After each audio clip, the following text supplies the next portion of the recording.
So like I'm behind Sala. Sala's behind Indy. I'm behind Sala, and we're kind of walking through this. And as you do, it's creepy and creepy. It's like, are you sure we want to keep going? Are we sure we want to do this? But the movies were such a rich, world to choose from. It was like, well, how do we just take these fabulous scenes from a film and how do you create these environments that people can go through?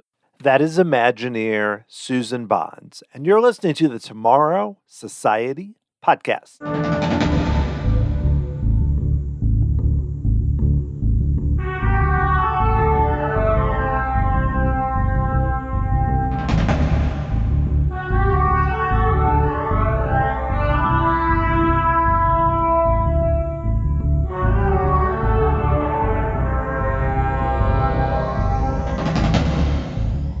Hey there, welcome to episode 224 of the Tomorrow Society podcast. I am your host, Dan Heaton. Thank you so much for joining me. I am excited about today's guest, Susan Bonds, who initially joined Disney in 1980, a few years before EPCOT opened, worked on a lot of those pavilions, then returned in 1990 to work on Indiana Jones Adventure, ExtraTERROrestrial Alien Encounter, and Mission Space. And we dive into her career, including a close look at each of those attractions. It was really fun to once again talk about Indiana Jones, but also Mission Space, which I haven't really talked about much on this show, so that was a real treat for me to talk to Susan. And then we finish up talking about some of her recent work in the realms of augmented reality, some really cool games, immersive experiences, a lot more. This is going to be cool. Here is Susan Bonds.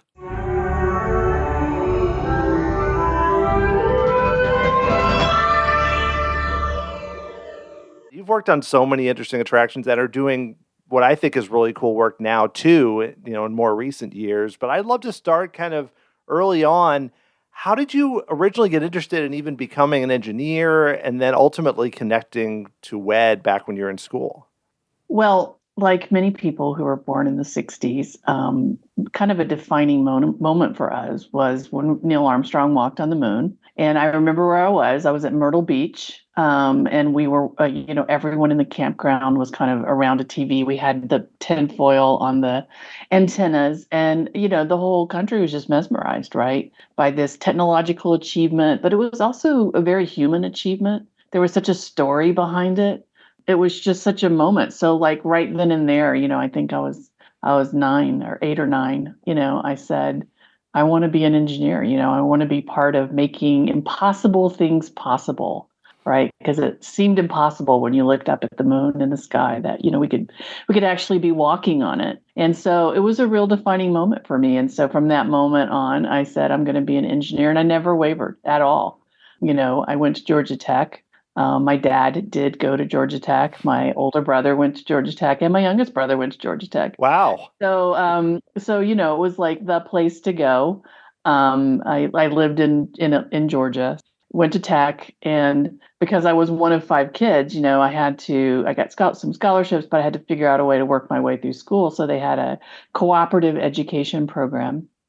And what's great about that is not only do you get practical work experience, but you also can decide, hey, is my chosen major really the thing that I want to do for the rest of my life? Do I love it? And so I actually started as a chemical engineer. And when I was looking for jobs, there was a job posting for Walt Disney World for an industrial and systems engineer. And I literally changed my major to get the job. And it was a year before groundbreaking for EPCOT. So like when I went down to Walt Disney World and started, there was only one park. I mean, I go back there now and it's like, I can barely remember, it's such a different place. But yeah, I started, at WED, working in the Industrial and Systems Engineering Department for Walt Disney World. But I was actually, our offices were in the WED building because EPCOT was starting. And, one of my satellite offices was right above the Penny Arcade on Main Street. I remember the 10-year anniversary of Walt Disney World and watching that parade many, many, many times from above the Penny Arcade. But yeah, it was just a wonderful time to, change majors, but also see what an engineer could do in an entertainment and themed environment. When I got into engineering, I was thinking aerospace, I was thinking space, I was thinking very, things that were very normal paths for engineers. And all of a sudden now I'm driving every other quarter down to Florida. And the more I met these crazy people called Imagineers, just the more fascinated I got because, I worked on 6 attractions. I worked on the transportation, horizons, energy, imagination, land, and a little bit on American Adventure. And then I did some park-wide things like the automated ticket system, which it doesn't seem like a big deal now, but it was like the first time it was ever going to work. And of course it didn't work on opening, but like, and just park-wide systems of like, hey, this is a city, this is, how do you maintain it? How do you keep everything? In fact, I was able to do the operational standards for the park the first year for both parks, and it's just like, what does that mean, to be at show ready, and what is a 101, and how do we leave back documentation to keep all these things, working as they should. Yeah, it was mostly through college that I got, the Disney connection. I mean, you mentioned being at EPCOT Center at that time. I remember going there when I was young, as a kid in the early 80s, and being blown away by it. But I know from talking to other people that it was pretty chaotic that year you were there. I mean, so many young people, this massive project. Like, what was that atmosphere like when you joined in, where there was all that dirt and somehow it became a theme park in basically less than a year? Yeah, I mean, no, I actually started in 1980 and I worked all the way through, oh, wow. through December of 1983. So I got to see almost the whole thing from before groundbreaking until a year after opening day. So like, I got to see that whole process. And as you do, like you said, there were many phases of that. There was the dirt and, digging, and like we drove through the lake, before they made it. So there was that kind of fun memory that I have, but it was also just the scale of it, right? There were so many teams for each pavilion, for each attraction, but the infrastructure of it, the scale of it was just phenomenal, right? So I think that for a lot of young people that were kind of coming in, I was coming in and I was an engineer, right? So like we had very specific tasks that we had to do. We were also still analyzing the impact of what Walt Disney World was going to be like as a 2-park system, versus just being a 1-park system. And there were a lot of really new, technologies and tools. I remember we did a simulation model of the guest flow through what EPCOT Center was going to be, what it was going to be like, to just kind of validate or verify the walkways, the paths, the bridges, and we did make some changes based on that model. And that model was based on data from Magic Kingdom, right? It was a very interesting time to come and see all the different disciplines, and there were still, just Disney legends that were working on that park who knew Walt. And it was very much I remember it was the first time I met Tony Baxter, and it was so many different people, Bruce Gordon, who they both worked on Imagination, but, just so many, Kim Murphy, who's doing C at the time, and just so many different people, but then the true Disney legends. Bruce Laval was actually my boss, and he ultimately ran all of Walt Disney World, and he was the father of FastPass, which I loved.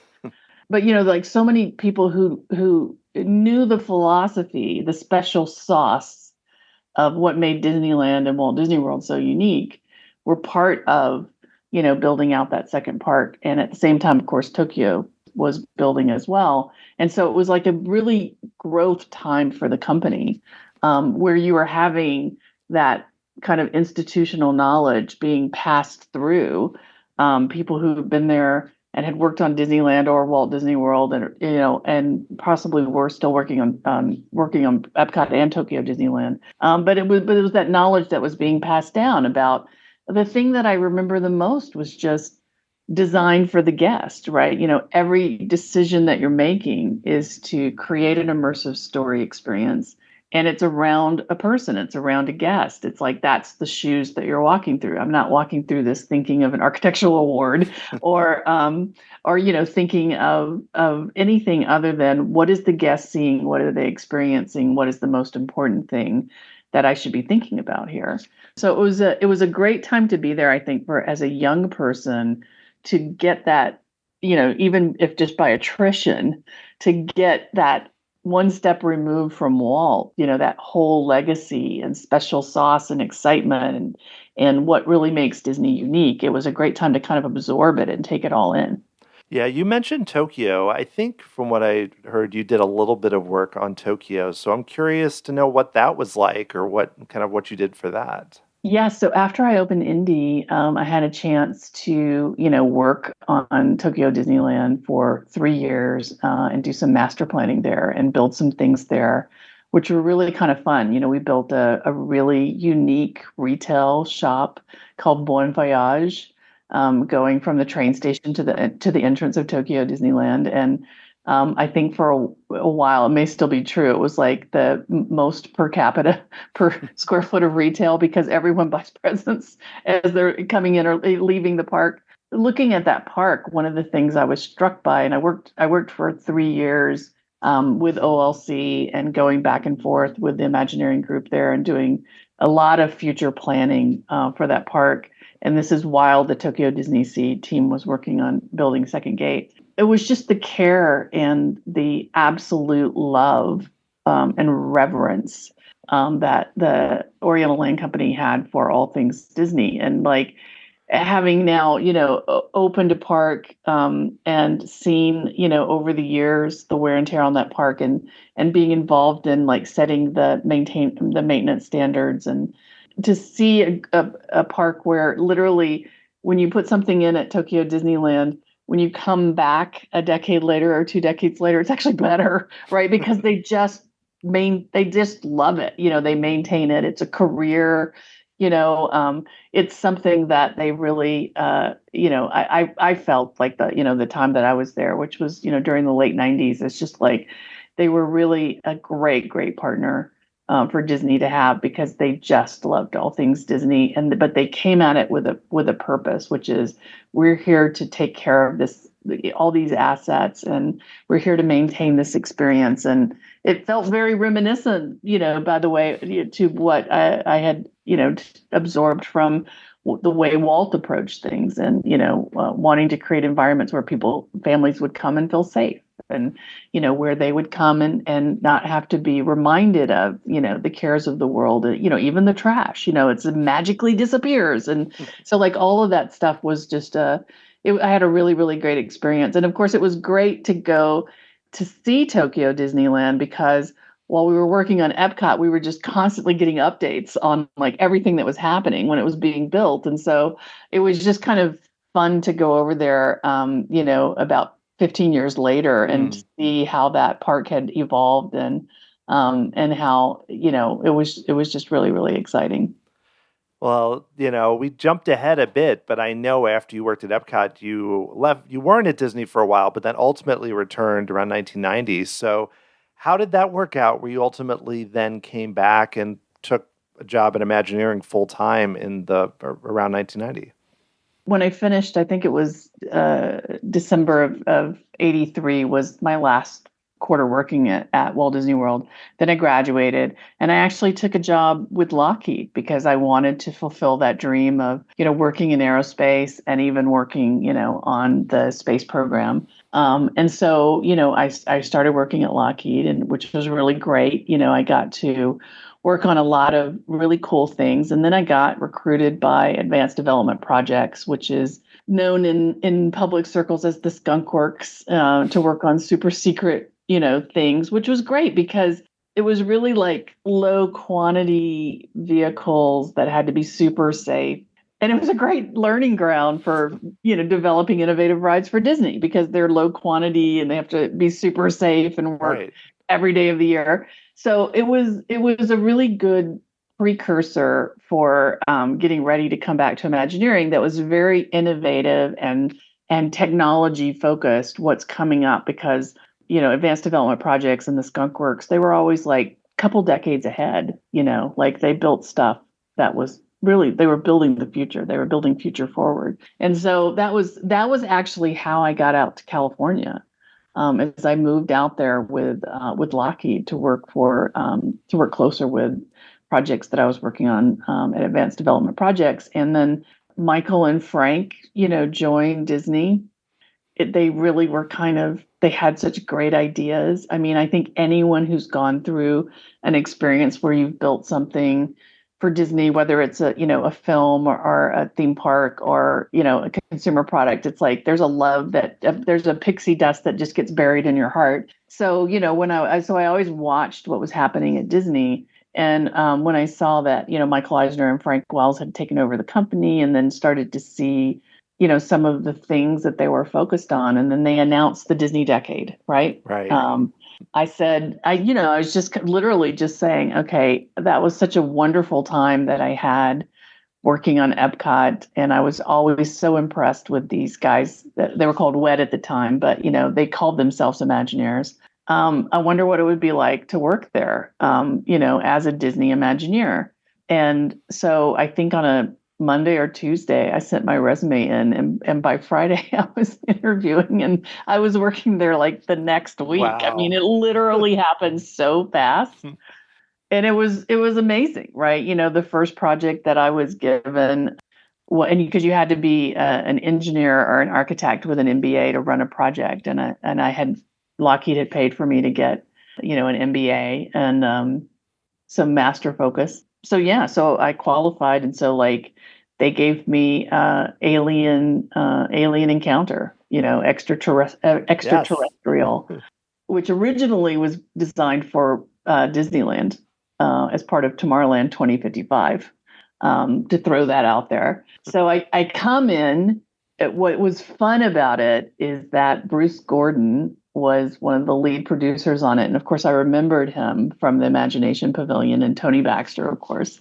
What was so fun about it is I remember coming in, and this is after almost 7 years in aerospace, where, you're pitching things to, the Department of Defense and, Congress, and everything's so serious. Yeah. And I remember coming into a design meeting, with my, overhead projector, and I had slides, and here's how we're going to do it, guys. And I just remember Bruce and the designers, during the whole presentation, they were building a sculpture out of Coca-Cola cans. Oh, no.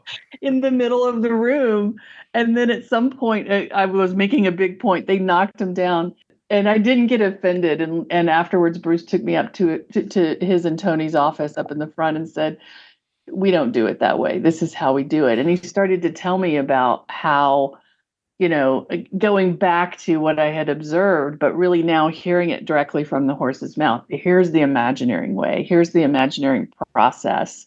And that design and guest experience and putting all these design disciplines together with super important and critical new technology that's got to be safe, that's got to be integrated into all these effects in a seamless way that make it feel like magic.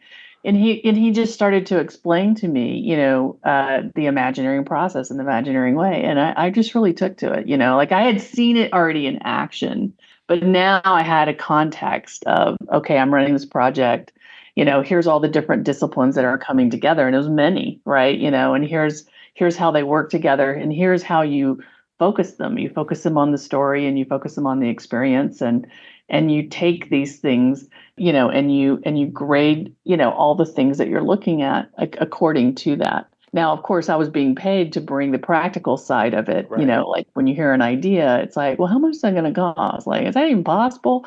But what I learned to do is, to let that whole creative process, and to understand the steps of it. In Blue Sky, you don't really want to put too many nets around creatives. You want them to really think outside of the box. And then when you get into concept development, it's about how do we herd these cats, into a thing that has a through line, and we understand the components of it. And then, of course, as you go further down the process, one of the things I learned is that, it's never too late for a good idea. You just have to understand the impacts of it. And you have to understand it may be the best idea in the world, but can we afford to do it?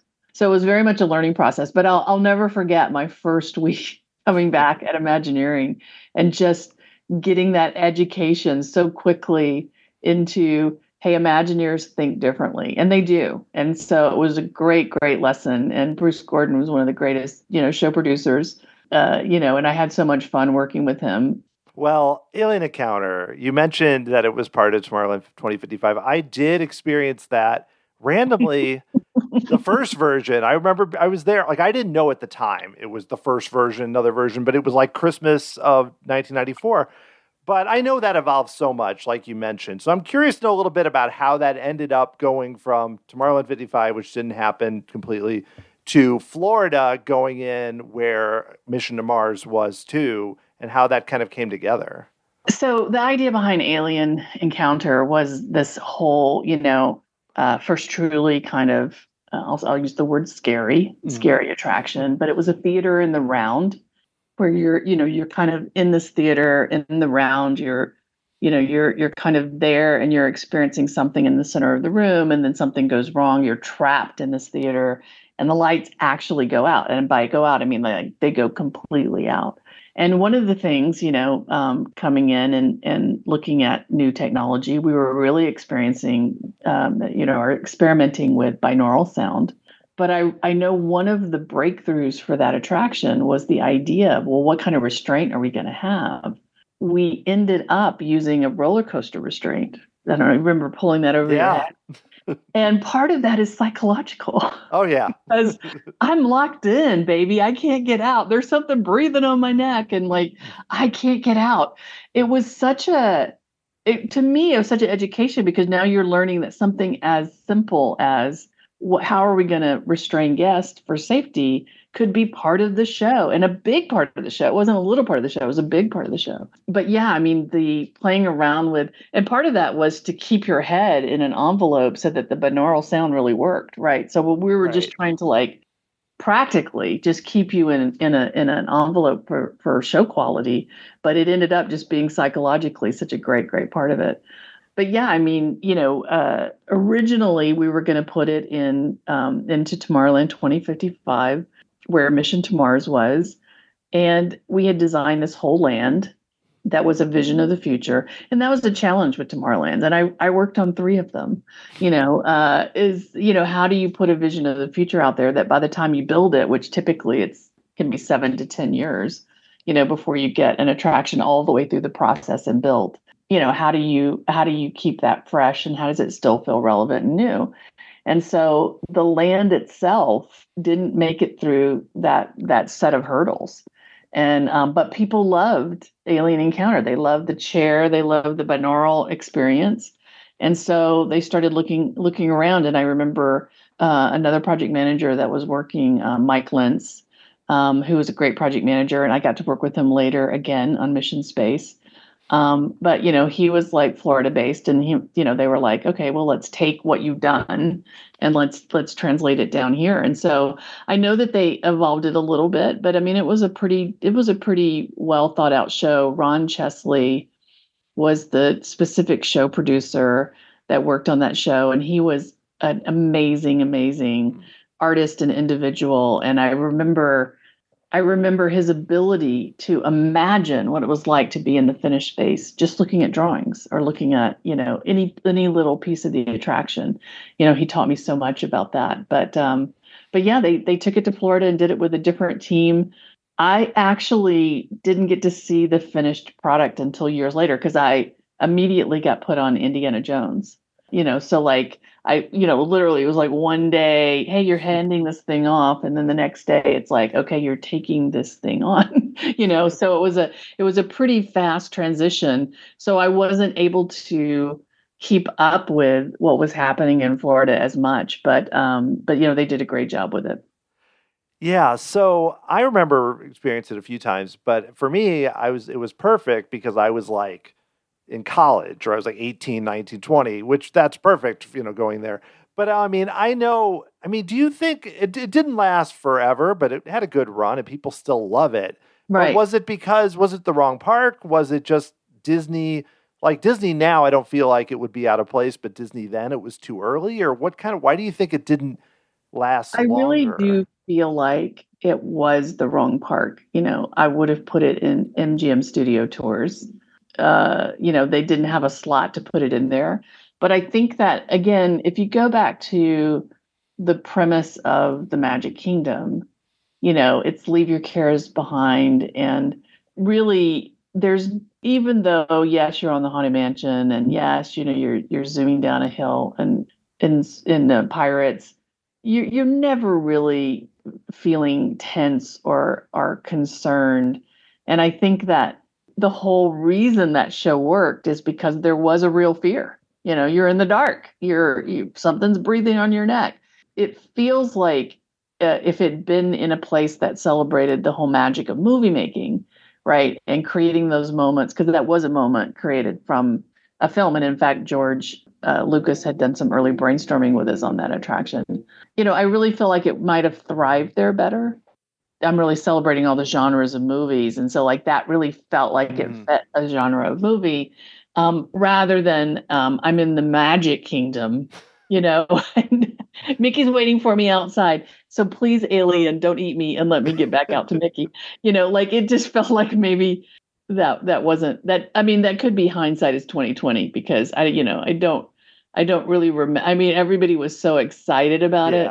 I don't know that, it could be one of those things that afterwards, when you're seeing 3 and 4-year-old little girls crying, that, you're just kind of like, duh, like, why do we even think of, putting it here? Yeah, you don't know. I mean, I know in MGM they had the Alien from the movie Alien was in the Great Movie Ride. It was in the Great Movie Ride. Yeah. Yeah, which not as scary, but I remember being, a kid, like, and being like, oh man, what's this going to be? But it was fine. But still, they set the mood really well there. But yeah, I think you're right. But The greatest thing about Alien Encounter is that it was what you weren't seeing. You were only hearing and feeling it. That is real scary, right? That's scarier than, oh, there's the alien. I see it. I know that that's an audio animatronic figure or a movie prop. But here, it's like I'm only getting flashes of something, and then something's breathing on my neck. That was really scarier. I agree. Yeah. I don't even have a good memory of what the alien actually animatronic looked like. Because again, it's like it was so quick. It was supposed to be your mind, right? You're getting these glimpses and all you know is that ain't good. And then your mind just fills in the blank. I'm ready to get out of here. This is good. Yeah, exactly. All right. Well, I have to ask you about Indiana Jones, which, still one of the most popular attractions, if not, tops at Disneyland.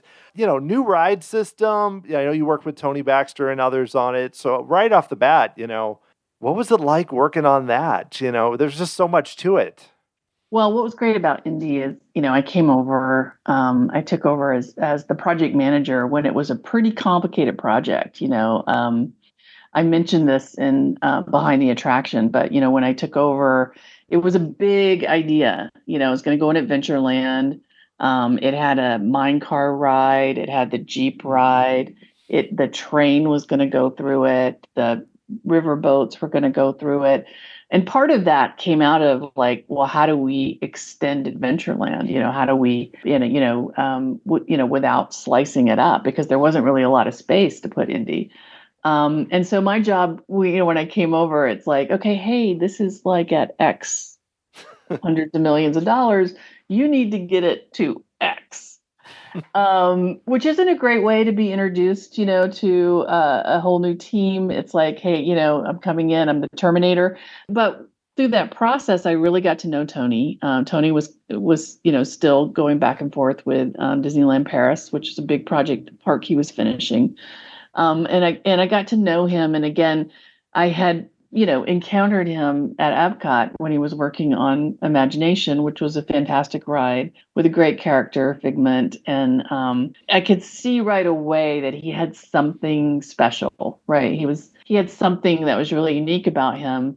And so, I'm coming in and I'm like his counterpart, saying, hey, we got to get this thing on budget, tell me what's important to you. And he's like, no, we need to dig in here and we need to figure out what's important together. So part of that was we had this really innovative ride system that came out of R&D. It was the code name was the Thor vehicle, but it was a great thing. And so like right away, we both recognized that like that is where the focus needs to be. And so like once you figure out what the primary focus is, then everything else comes into focus, which is, we figured out a way. I think it was on planned, integrating Indy lineal feet of the Jungle Cruise, right? And so we'll just make a space, So we figured that out. We figured out, how to put the ride box, that really the attraction enclosure, which was huge, out in the parking lot, right? So then, like, well, how do you get there? There was literally like at times about 16, 18 feet between, Jungle Cruise and the pirate building. So like, we had to weave this queue back there. So, which was great because Tony had all of these ideas about an interactive queue and, could you make it like, could you make it to where you went a different way every time? Like he had all these really, really ideas that kind of pushed it out further. And there was a great and fantastic design team that was working on this. And so we were just testing out different ways and different things. But the indie movies were so rich. There was so much to pick from. It's like I always say that when I get to the Temple of the Forbidden Eye, and then I'm in 1938, the lost Delta Plains of India, and I go in the temple. From that moment on, it's kind of like I'm walking in the footsteps of Sala, who's walking behind Indy, right? So like I'm behind Sala. Sala's behind Indy. I'm behind Sala, and we're kind of walking through this. And as you do, it's creepy and creepy. It's like, are you sure we want to keep going? Are we sure we want to do this? But the movies were such a rich, world to choose from. It was like, well, how do we just take these fabulous scenes from a film and how do you create these environments that people can go through? And really, I'm kind of like one of the things I'm most proud of is the queue, because you're just so immersed in like the world of indie, and little things like we had a fantastic prop master who would had such attention to detail. It's like, okay, well, if we're going to be in this time period, then I'm going to build the ladders out of white oak because that's what they used at that time. And again, the guest doesn't know. But it's just this attention to detail that's building a world. So like, when you turn in there and you turn into the queue, it's like, oh, I'm in a different world. I'm in a different place. The plant material, we had a fabulous landscape architect, and just the plant material and the choice of the plant material. I think we bought almost all the bamboo that was in California at the time. And even had gone to some neighboring states. So it's like just making it look like part of a 40-plus-year jungle that was there at for the Jungle Cruise. Like we had to mesh in with that. We had to look like we belonged there. One of the great experiences, I won't forget this ever, is when we decided to reroute part of the Jungle Cruise and put the temple there, right at the entrance, and then you went into this interactive queue. We were going to have to cut some pretty old trees down. And I remember getting a call. I can't remember if Marty Sklar set this up, but next thing I know, I'm going down to Disneyland to meet with Bill Evans, the original landscaper of Disneyland. And we're walking through. He's like, let me show you. So the premise was Bill was going to show me a few trees that we should try to move because their story was so unique and special. So we start in, and Bill's taking me around, and he's showing me every plant and every tree. And he remembers where he got them and bringing them here. And by the end of the walkthrough, we were saving like 41 trees. Right. I mean, literally, it was just kind of like, okay, who's going to say no? And I think Bill at the time was like 81 or 82. And he's walking me around, and I'm just like, I'm not saying no to this guy. And I do believe we ended up moving and saving about 27 of them. So that's the impact that original crew had, on the future generations. It's like he was going to make sure that investment didn't go away, which is really, really, I think, cool and special. Every tree has a story, apparently. It seems like he does have a story. Oh man, that queue though. We were there last summer and spent a lot of time in that queue, but the benefit of that is just you really see just how I've been on that ride a lot, but It's like you almost see it with new eyes when you stop for a while and you're like, I can't believe this is like, one, you're like, I can't believe we're in Disneyland, which, well, you kind of aren't. But Right. also just like even like that pre-show film with John Rhys Davies, you mentioned Sala, is so involved and so funny. And it's just, there's so many steps to it where I feel like, yeah, I don't always see everything with it, but it's just so involved. And it's almost like the ride is the bonus at the end of the queue in a weird way. I mean, what was great about that is, I got to go up to meet with George multiple times. He gave us access to the archives. He helped make introductions to us. We had Drew Struzan, who had done all of the movie posters for Star Wars and for Indy. He did our poster, which was a fantastic poster. And I remember, going back and forth to get Harrison's likeness, and he just called him up. I mean, it was just like George gave us access to his team, which was really great. But yeah, in the queue, and we had an amazing writer. Her name was Pam Fisher, and she wanted to harken back to those old, travelogue, kind of, early late 20s, early 30s, like that whole genre. Mm-hmm. And so like she wrote a fantastic script, and so, but I think the icing on the cake was getting John, because he had such a presence, not just for that, but also for giving the safety spiel. Because as I mentioned, we wanted to feel like we were, that Sala was behind Indy and we were behind Sala. So like the fact that he was there with us saying, okay, Indy's lost, you're going to find him, but please take care of yourself. It felt so in character, and John was fantastic to work with. That whole pre-show was shot by Imagineering Productions, which was headed by Tom Fitzgerald at the time. Great script, great casting. We had an Indy lookalike. So it really kind of, it was such a great set. You had the set was there. So like, you just had to put them in costume and like, let them go. It was just such a great thing. But I'll have to tell you that while I was working on that attraction, it was a magical time at Walt Disney World. I remember the year before Indy opened, Jeffrey released The Lion King. And so we were doing like combined like Lion King press events with a preview of Indy, and it just felt like the golden age, the next second golden age of Disney. Like there were so many wonderful things coming out of the animation group. The Disney stores were just going everywhere, and were just fantastic experiences. And the parks were just growing, and this one really was just the genius of Michael and Frank, bringing movie IP. When Walt started, he's like, I'm going to bring the movies to life. I'm going to give you these experiences that you can live in. And they were like, okay, movies have evolved. Let's give you experiences like Star Tours and experiences like Indy, so you can live in those movies, which are movies of, today, of our generation. And it was just, that direction was just, everyone lifted their game. Everyone wanted to be their best, because those guys were putting the best opportunities in our path, so there were 400 people that worked on beloved movie IP to life, that people were going to experience it, and still, like you say, experiencing it almost 30 years later. It still feels like I'm walking through that queue. It's like I'm going into a completely different world. And you have no idea by the time you get on the ride that you're out in the parking lot. You have no idea. It's like such a great trick. Yeah. But yeah, it was a great time to be an Imagineer. Oh, yeah. I mean, that time period, just you think about the mid-90s. I mean, you mentioned, Star Tours was a bit earlier, but then things like the Tower of Terror and Jones. And I mean, just so many, Disneyland Paris, everything with that, so much came out in that short period of time.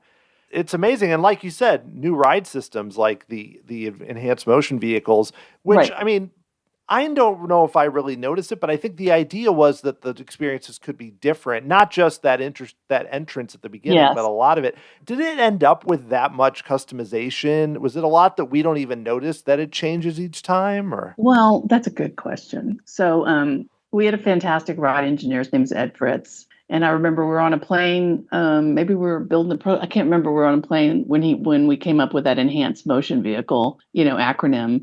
But the vehicle itself had great capabilities. And this is This is true today, right? When we're talking about platforms, whether it's gaming platforms or headsets, which are now coming out, AR headsets, it's like, are you making something to show off the technology? Or are you making an experience that wasn't possible until this technology, and the technology is invisible because it's magic, Yeah. right? So there's that yin and yang, when you're creating something, it's like, we at first thought, and Dave Durham was the programmer for this ride, fantastic programmer. We built our own programming system for it.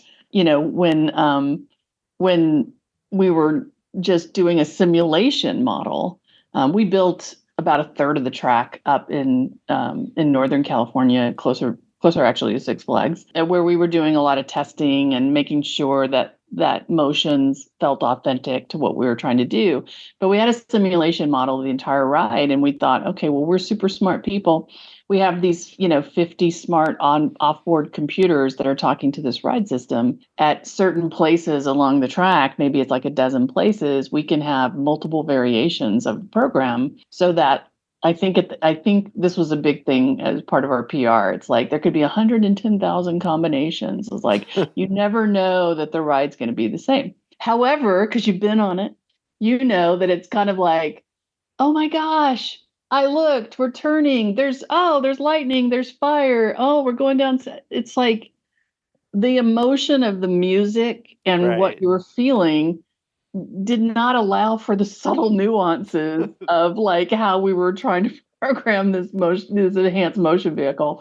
So it was a big lesson learned. It's like it worked on paper, but in reality, it did not translate to the public who's just like, I'm on a wild ride. I'm in the movie. I'm escaping the snake. I'm, escaping fire. I'm like, I'm avoiding bugs that are in darts, and I'm avoiding the roll.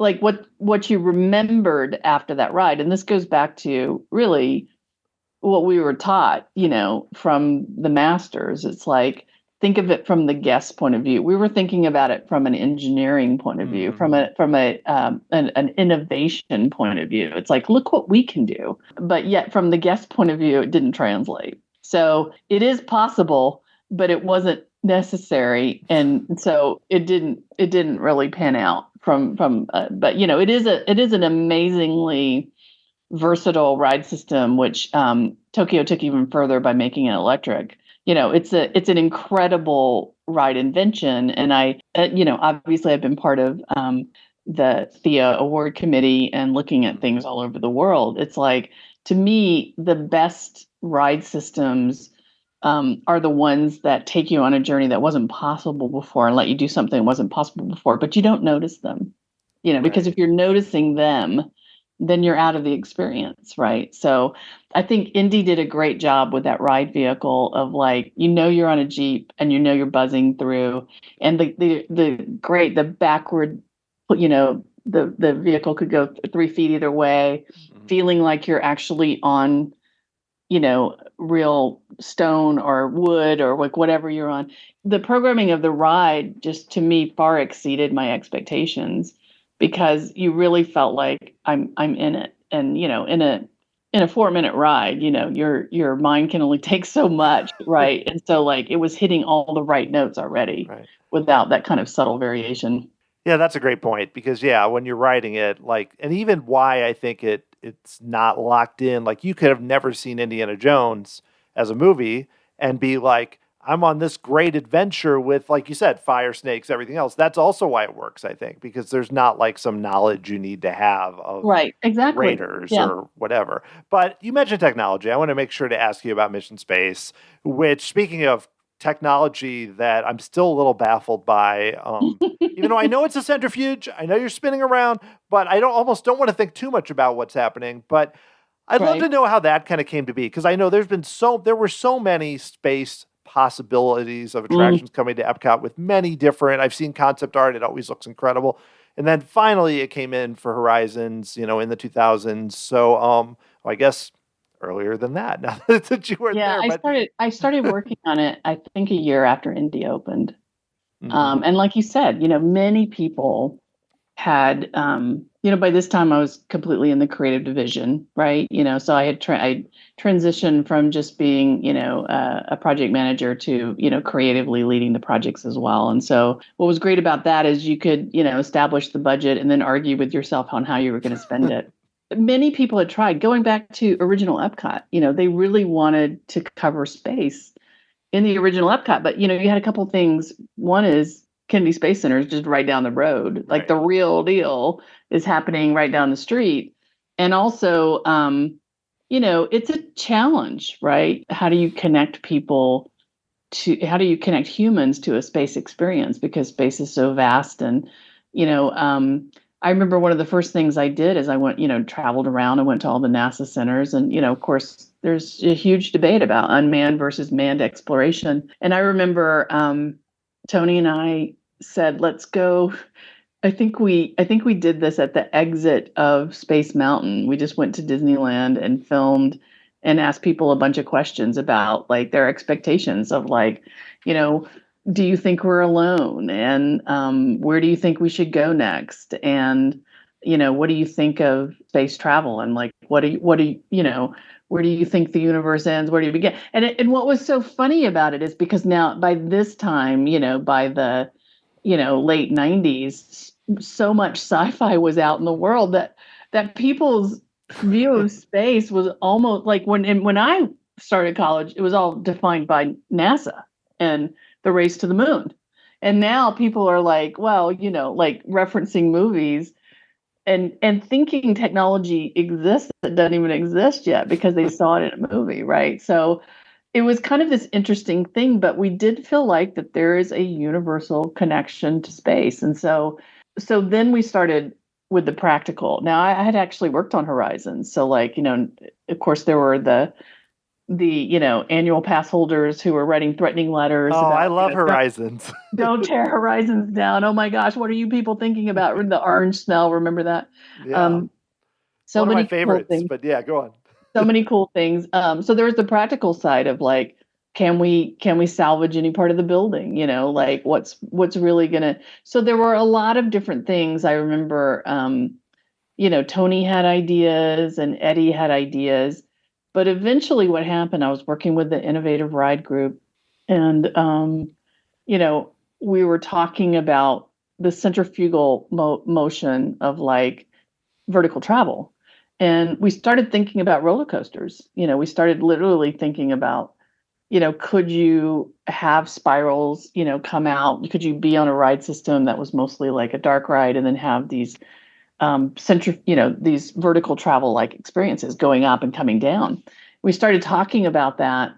And we had a consultant working with us that was from Northrop Grumman. He said, well, why don't we just go to Wright-Patterson? They've got a 20-foot centrifuge arm. So we're like, okay, let's go up there. Dan Armstrong and Bruce, I can't remember Bruce's last name, but he was consulting with us. We went up there and we took a VCR. We had the flight surgeon watching us, but we took like a VCR and, strapped it down and like, put a program in to the centrifuge and just to see like, what does this feel like? And I'll have to tell you, like, it was one of the most exciting times ever because now I'm bringing back my love of space travel. This is how astronauts and pilots really train. But you're taking all the show magic that you can bring into it. And so we started, developing a program there. We worked with the flight surgeon there who ended up working with us through the whole project. He got completely enamored with it. And we worked with some fantastic pilots who did some testing with us. And we just started playing around with the idea of a 20-foot centrifuge arm. And then, so one of the ride engineers, Joel, said, let's put, 10 arms on a turntable because we were just trying to figure out the practical budget side of it. Like, you've got to get 2,400 people an hour through this thing. How are you going to do that? And it was really... The first breakthrough was going from coaster to centrifuge, and then the second one was going from a single 20-foot arm to a turntable. And it was just a real breakthrough. And it was just kind of like okay, now then I went back to all the different NASA centers, and I remember at the time John Glenn was getting ready to go on STS 101. And so while we were in one flying one space shuttle simulator. He was in the other one. We got to go into mission control and actually talk to that crew while they were Wow. training in another one. That was the beauty of Disney. You had access to all of NASA. I remember going up and pitching, to the head of NASA, the concept for this attraction to get his support, which of course they were totally behind. And so, from that point, it was just kind of like, well, how do we take this engineering feat and then make it into a very accessible kind of thing? And it never been done before. And so, like, again, Disney focuses on safety first. So a lot of it was just figuring out, astronauts throttle back, as you probably know, but at 3 Gs anyway. But it takes 8.5 minutes to Right. get from the ground to the edge of space, and we're like, okay, we got to do that in about 50 seconds, right? And then it's like, well, how do you feel like you're out in space, you're weightless? And then later, Michael added the added challenge of, can you go to Mars? Because I have this new Mission to Mars movie coming out. So like, it was kind of like, oh, wow, because we were just going to go past the International Space Station, maybe slingshot around the moon and come back. So there was a lot of like, it felt like that really innovative time of like, well, we're creating something new. There's all of these show challenges as well as, how do we make this accessible to a guest? So it was just a really, really, really fun time. So it was one of those things where a lot of people had tried before to kind of capture that slice of space, but it really came down to walking in the footsteps of astronauts, just a little taste of what they go through to really the bravery, the adrenaline rush, the awe of looking out the window and seeing that little blue marble. It's like, I think we talked to 55 shuttle astronauts. And I remember thinking at the time, Star Trek's already here. These are like the most diverse group of people I've ever met or seen. It's like they were all amazing. But yeah, it was just a great time of like, how do you take those moments of human space travel and how do you make that accessible to a guest at Epcot? You go through the whole thing and I feel like, there's you can tell there's a lot of attention to detail to trying to be authentic and make it seem real. But I'm curious because now they have like an orange and green version where the green version doesn't spin. But I know initially I went on it was just one. Was it a challenge to kind of figure out, because I know you want it to be thrilling, you want it to be something that you feel weightless, but you also don't want it to be too thrilling. Were you guys trying to find that balance of like making it thrilling, but also, a lot of guests could do it? I mean, when you think about actual space travel, I mean, the thrill is getting up into space and then the thrill's coming back, right? So like, I think that there's a lot of aspects of being in space where you want to feel like you actually got there, but you want to have those moments that the astronauts had, which a lot of them were very, kind of emotional moments of thinking about our world in a different way. And so I think part of it is the beauty of being an Imagineer, which is like, how do you balance all the different tools that you have in your toolkit, And so like when you're in a spacecraft, you have a very small window. I remember looking at some of the Apollo spacecraft and I was thinking, that's so small. I won't even get in it right now. When it's in a museum, I'm not even crawling in that thing. I'd be so claustrophobic. You think about the bravery, that these guys exhibited to get into this new technology. Ultimately, I think that, and I left before this attraction was finished, and Bob Zalk and Sue Bryant actually finished it, and they did a great job of focusing on what you're seeing outside the window, because that's the real show. So like that's why I think actually being in the vehicle and looking out the window, you're getting 90% of the show. So like if you didn't want to try the motion, which is going up and coming down, you still are getting a fabulous show. So like, that's why I think that it works. And people are different, right? We're talking about a technology that trains like the best and the brightest, the fewest of the few. So like, it's a feat, that Disney made that accessible to as many people that they did. And there's also having studied theme parks and done operational standards. Epcot's a big place. And you're walking a lot. There's a lot to being just in a big theme park in a day. And, some people just aren't up for that. So I think offering the other versions was really a great way for them to go. Yeah, I think so too. I think, there's both of them are very cool. Well, before we finish, I know you've done a lot of really cool stuff since you left WDI, including a lot of like immersive experiences and alternate reality games, like one for Tron. There's one with Trent Reznor. I mean, so many things. There's more that I could ask you about in a short time. So I'd love to know for you, like what interested you about that, and then maybe a few memorable experiences that were really, really cool that you've enjoyed. Well, what I'm doing right now is augmented reality, Mhm. and mixed reality, which is digital content over physical, the real world, and we're working in headsets. Vision Pro's just come out; it's amazing, amazing technology. Meta has Quest 3 out, and prior to that, looking at VR, and prior to that, just gaming in general, and the beauty of digital gamings, and one of the first things that I worked on was a massively multiplayer online game around the world of Myst. And going from a brick and mortar environment that you're investing in that has so many physical constraints on it, codes and safety and access ways, to building a digital world. It's like, okay, hey, it's like a kid in a candy shop, right? But what you quickly find out is that the same rules apply. Like, you can build a lot of digital landscapes that people just zoom by and they don't really look at because they don't have a reason to. So yeah, so it was great leaving. I left Imagineering, I went into gaming. Then I kind of went into like, well, what if we use the world as a game board and create these alternate worlds that you go down a rabbit hole into, to now the technology for augmented reality is already on your mobile phone, your smartphone, your smart tablet, and now headsets that are coming out. It's like being able to add the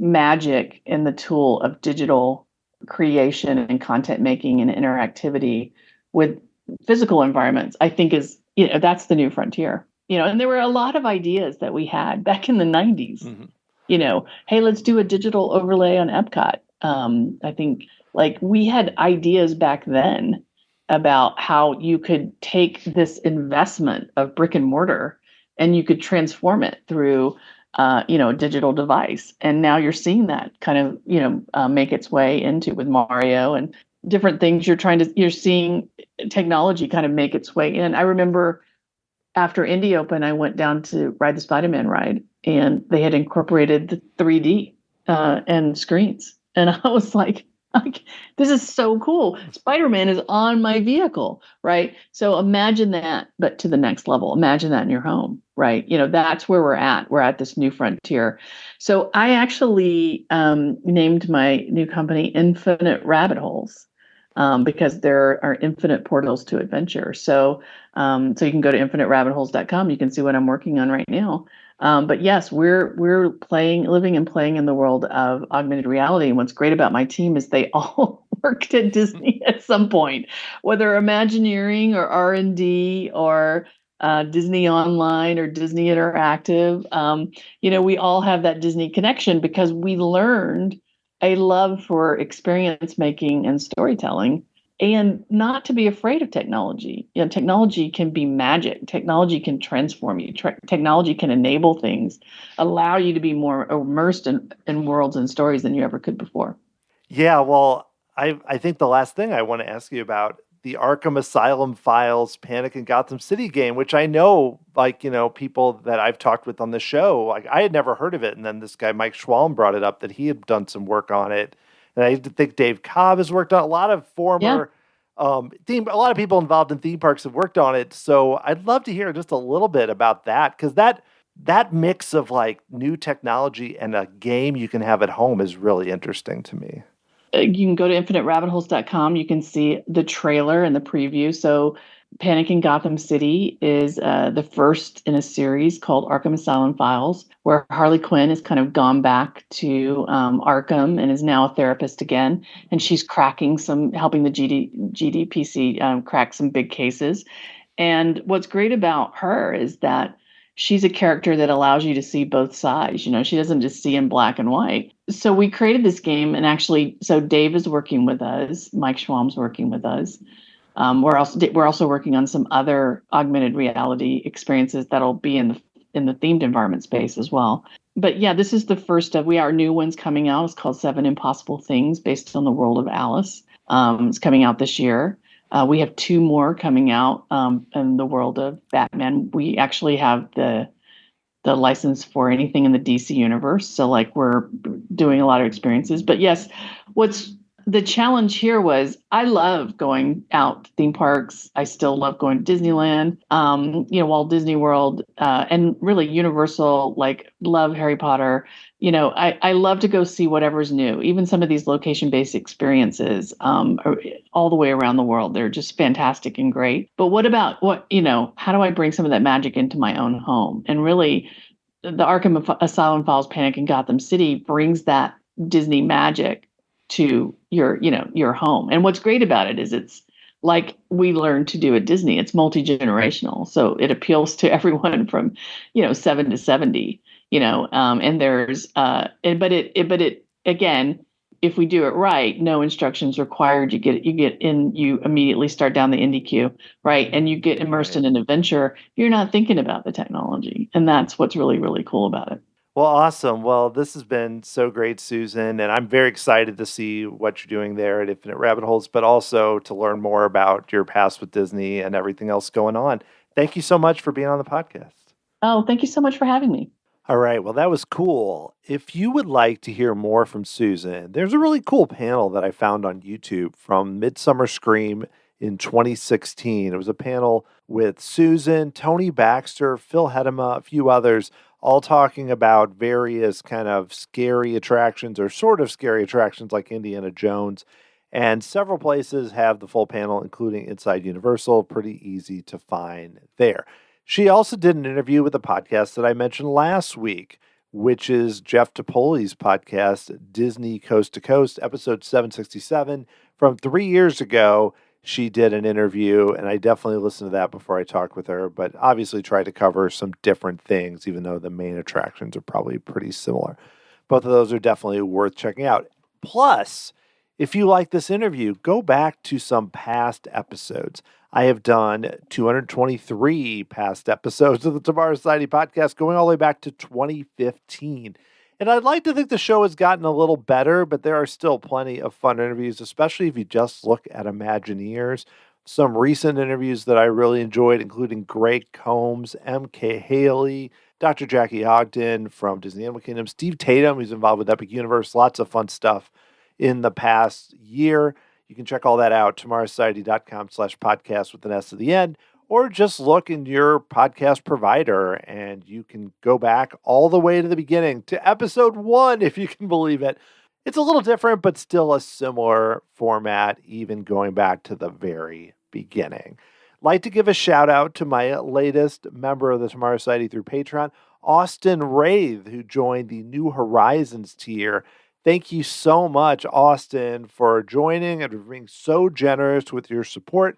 If you would like to learn how to join that tier, which includes special attraction tribute podcasts, the ability to submit questions to Tomorrow Society podcast guests, so much more, you can find out about that and other tiers, basically at any level. You get access to some cool perks. Go to patreon.com/Tomorrow Society to learn more. If you'd like to get a hold of me, send me an email, dan@tomorrowsociety.com. And then you can find me at all social media platforms, Tomorrow SOC on Twitter, Tomorrow Society, basically everywhere else, Threads, YouTube, Blue Sky, the whole deal. I'm out there. Always love hearing from you there. The music you're hearing right now was written by Adam Hookey, performed by the Sophisticated Babies. Next time, I'll be doing a quick preview of my upcoming Walt Disney World trip.